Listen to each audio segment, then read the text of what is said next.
Hi friends, ಎಲ್ಲರಿಗೂ ನಮಸ್ಕಾರ. ಮಂಗಳ ಕುಕ್ಕಿಂಗ್ ಚಾನಲ್ಗೆ ಸ್ವಾಗತ. ಇವತ್ತು ನಾ ಮಾಡ್ತಾ ಇರೋ ಅಡುಗೆ ಯಾವುದಂದರೆ ಪಡ್ಡಿನ ಜೊತೆ ತಿಂತಕ್ಕಂಥ ಸಾಂಬಾರು. ಇದಕ್ಕೆ ಶೇಂಗಾ ಸಾಂಬಾರು ಅಂತಾರೆ. ಇದು ಯಾವ ಥರ ಮಾಡೋದು ನೋಡೋಣ ಬನ್ನಿರಿ. ಇದು ತುಂಬ ಟೇಸ್ಟಿಯಾಗಿರುತ್ತೆ ಫ್ರೆಂಡ್ಸ್. ಇದು ಒಂದು ಸಲ ನೀವೆಲ್ಲರೂ ನಿಮ್ಮ ಮನೇಲಿ ಮಾಡಿ ನೋಡಿರಿ. ಬರ್ರಿ ಯಾವ ಥರ ಮಾಡಿ ನೋಡಿ ಫ್ರೆಂಡ್ಸ್. ಈಗ ಇದು ಗ್ಯಾಸ್ ಹಚ್ಚಿ ಪ್ಯಾನ್ ಇಟ್ಟಿದ್ದೀನಿ. ಈಗ ಒಂದು ಬಟ್ಲಷ್ಟು ನಾನು ಶೇಂಗಾ ಬೀಜ ಹಾಕ್ತಾ ಇದ್ದೀನಿ. ಇದು ಶೇಂಗಾ ಸಾರು ಪಡ್ಡಿನ ಜೊತೆಗೆ ಮಾತ್ರ ಭಾಳ ಚೆನ್ನಾಗಿರುತ್ತೆ. ಈಗ ಇದು ಚೆನ್ನಾಗಿ ಹುರ್ಕೊಳ್ಳೋಣ. ನೋಡಿ ಫ್ರೆಂಡ್ಸ್, ಈಗ ಇವು ಚೆನ್ನಾಗಿ ಆಗಿದ್ದಾವ. ಈಗ ನಾವು ಗ್ಯಾಸ್ ಬಂದ್ ಮಾಡೋಣ. ಗ್ಯಾಸ್ ಬಂದ್ ಮಾಡಿ ಸಿಪ್ಪೆ ಬಿಡಿಸಿ ಇಟ್ಕೊಳ್ಳೋಣ ನಾವು. ಈಗ ಇದನ್ನ ಬಂದ್ ಮಾಡ್ತೀನಿ ಗ್ಯಾಸ್. ನೋಡಿ ಫ್ರೆಂಡ್ಸ್, ಈಗ ನಾನು ಶೇಂಗಾ ಸಿಪ್ಪೆ ಬಿಡಿಸಿ ಇಟ್ಕೊಂಡಿದ್ದೀನಿ. ಈಗ ನಾನು ಇದನ್ನು ಮಿಕ್ಸಿಗೆ ಹಾಕಕ್ಕೆ ಇದರೊಳಗೆ ಹಾಕ್ತೀನಿ. ಈಗ ಒಂದು 4ರಿಂದ 5ರಷ್ಟು ಬೆಳ್ಳುಳ್ಳಿ ಹೆಸಳು ಹಾಕ್ತಾ ಇದ್ದೀನಿ. ಮತ್ತು ಒಂದು ಅರ್ಧ ಸ್ಪೂನಷ್ಟು ಜೀರಿಗೆ ಹಾಕ್ತಾ ಇದ್ದೀನಿ. ಒಂದು 1/4 ಸ್ಪೂನಷ್ಟು ಜೀರಿಗೆ ಹಾಕ್ತಾ ಇದ್ದೀನಿ. ನಿಮ್ಮ ರುಚಿಗೆ ಎಷ್ಟು ಬೇಕೋ ಅಷ್ಟು, ನಿಮ್ಮ ರುಚಿಗೆ ತಕ್ಕಷ್ಟು ಉಪ್ಪು ಹಾಕ್ಕೊಡ್ರಿ. ನಾನೊಂದು ಅರ್ಧ ಸ್ಪೂನಷ್ಟು ಹಾಕ್ತಾ ಇದ್ದೀನಿ. ಒಂದು ಸ್ವಲ್ಪ ಕರಿಬೇವು ಹಾಕ್ರಿ. ಹಸಿ ಕರಿಬೇವನ್ನೇ ಹಂಗೆ ಹಾಕ್ರಿ ರುಬ್ಬಕ್ಕೆ. ಒಂದು ಸ್ವಲ್ಪ ಬೆಲ್ಲ ಹಾಕ್ರಿ, ಭಾಳ ಏನು ಬೇಡ ಬೆಲ್ಲ, ಒಂದಿಷ್ಟು ಆದರೆ ಸಾಕು. ಒಂದಿಷ್ಟು ಬೆಲ್ಲ ಹಾಕ್ರಿ. ಈಗ ಇದು ಹಾಕಿ ನಾವು ಮಿಕ್ಸಿಗೆ ಹಾಕೋಣ. ನೀರು ಹಾಕಿ ಮಿಕ್ಸಿಗೆ ಹಾಕೋಣ. ಫಸ್ಟ್ ಒಂದು ರೌಂಡ್ ಮಿಕ್ಸಿಗೆ ಹಾಕಿ ಆಮೇಲೆ ನೀರು ಹಾಕಿ ಮಿಕ್ಸಿಗೆ ಹಾಕೋಣ. ನೋಡಿ ಫ್ರೆಂಡ್ಸ್, ಈಗ ಇದು ಈ ಥರ ಆಗಿದೆ. ಇದಕ್ಕೆ ಸ್ವಲ್ಪ ನಾವು ನೀರು ಹಾಕಿ ಮಿಕ್ಸಿಗೆ ಹಾಕೋಣ.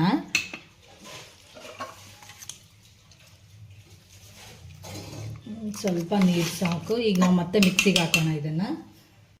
ನೋಡಿ ಫ್ರೆಂಡ್ಸ್, ಈಗ ಇದು ರೆಡಿಯಾಗಿದೆ. ಇಷ್ಟು ನೀಟಾಗಿ ಸಾಫ್ಟ್ ಆದರೆ ಸಾಕು. ನೋಡಿರಿ, ಇದು ಇಷ್ಟ ಆಗಿದೆ ಅಲ್ಲ. ಈಗ ಇದನ್ನು ನಾವು ತೆಗೆದು ಇದನ್ನು ಒಗ್ಗರಣೆ ಹಾಕೋದು ತೋರಿಸ್ತೀನಿ. ಈಗ ಇದು ಪ್ಯಾನ್ ಕಾದಿದೆ. ಇದಕ್ಕೊಂದು 4ರಿಂದ 5 ಸ್ಪೂನಷ್ಟು ಎಣ್ಣೆ ಹಾಕ್ತಾ ಇದ್ದೀನಿ. ಈಗ ಇಷ್ಟು ಎಣ್ಣೆ ಸಾಕು. ಈಗ ಇದಕ್ಕೆ ಸ್ವಲ್ಪ ಜೀರಿಗೆ ಸಾಸಿವೆ ಹಾಕ್ತೀನಿ.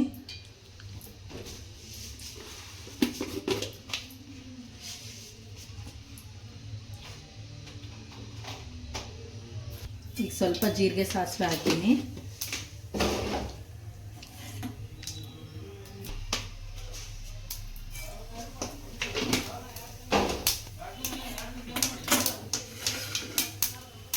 ಈಗ ನಾನು ಒಂದು 4 ಬೆಳ್ಳುಳ್ಳಿ ಕುಟ್ಟಿ ಇಟ್ಕೊಂಡಿದ್ದೀನಿ. ಈಗ ಇದನ್ನು ಹಾಕೋಣ. ಈಗ ಒಂದು ಸ್ವಲ್ಪ ಕರಿಬೇವು ಹಾಕೋಣ.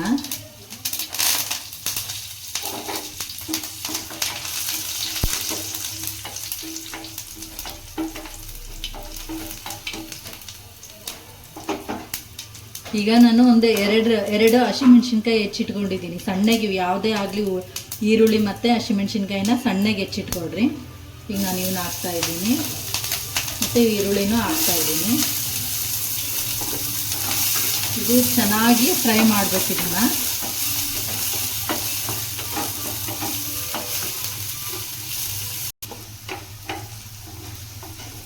ನೋಡಿ ಫ್ರೆಂಡ್ಸ್, ಇದೀಗ ಚೆನ್ನಾಗಿ ಬೇಯ್ತಾ ಇದೆ.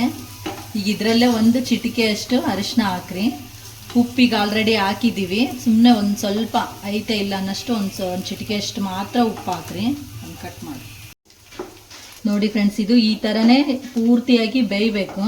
ಇದು ನೋಡಿರಿ, ಇಷ್ಟು ಬೇಯ್ದಿದೆಲ್ಲ. ಹಿಂಗಾದ್ರೇ ಟೇಸ್ಟ್ ಆಗೋದು, ಇಲ್ಲಾಂದರೆ ಇದು ಟೇಸ್ಟ್ ಆಗಲ್ಲ.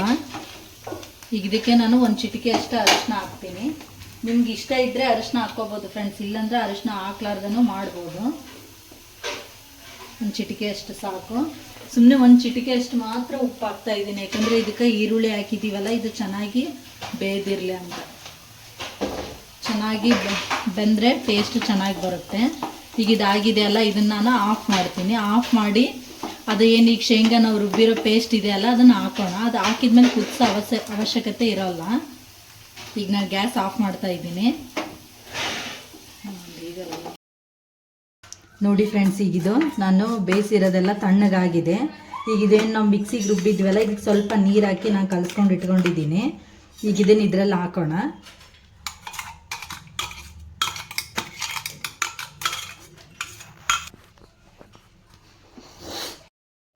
ನೋಡಿ ಫ್ರೆಂಡ್ಸ್, ಈಗಿದು ನಾನು ಈ ಥರ ಕಲಸಿ ಹಾಕಿದ್ದೀನಿ. ಇದು ಇಷ್ಟ ಆಗಿದೆ.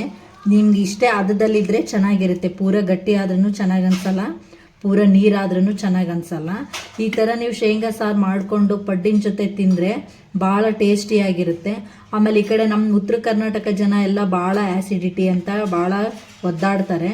ಆ ಥರ ಇರೋರಿಗೆ ಈ ಪಡ್ಡಿನ ಜೊತೆ ಕೊಬ್ಬರಿ ಹಾಕಿರೋ ಚಟ್ನಿ ತಿಂದರೆ ಇನ್ನೂ ಜಾಸ್ತಿ ಆಗುತ್ತೆ. ಆ ಥರ ತಿನ್ಲಾರ್ದೇ ಈ ಥರ ಮಾಡ್ಕೊಂಡು ತಿಂದರೆ ತುಂಬ ಚೆನ್ನಾಗಿರುತ್ತೆ. ನೋಡಿರಿ, ನೀವು ಒಂದ್ಸಲ ಇದನ್ನು ಟೇಸ್ಟ್ ಮಾಡಿ ನೋಡಿರಿ ಹೇಗಿರುತ್ತೆ ಅಂತ. ಫ್ರೆಂಡ್ಸ್, ಈ ಥರ ನೀವು ಪಡ್ಡಿನ ಜೊತೆ ಶೇಂಗಾ ಸಾರು ಮಾಡಿಕೊಂಡು ಪಡ್ಡು ತಿಂದರೆ ಪಡ್ಡು ಭಾಳ ಟೇಸ್ಟಿಯಾಗಿರ್ತಾವ. ನೋಡಿರಿ, ಈ ವಿಡಿಯೋ ನಿಮ್ಗೆ ಇಷ್ಟ ಆಯ್ತಂದರೆ ಲೈಕ್ ಮಾಡಿರಿ, ಶೇರ್ ಮಾಡಿರಿ, ಕಮೆಂಟ್ ಮಾಡಿರಿ ಮತ್ತು ಬೆಲ್ ಐಕನ್ನ ಪ್ರೆಸ್ ಮಾಡಿರಿ. Thank you. ಮತ್ತೆ ಮುಂದಿನ ವಿಡಿಯೋದಲ್ಲಿ ಭೇಟಿಯಾಗೋಣ.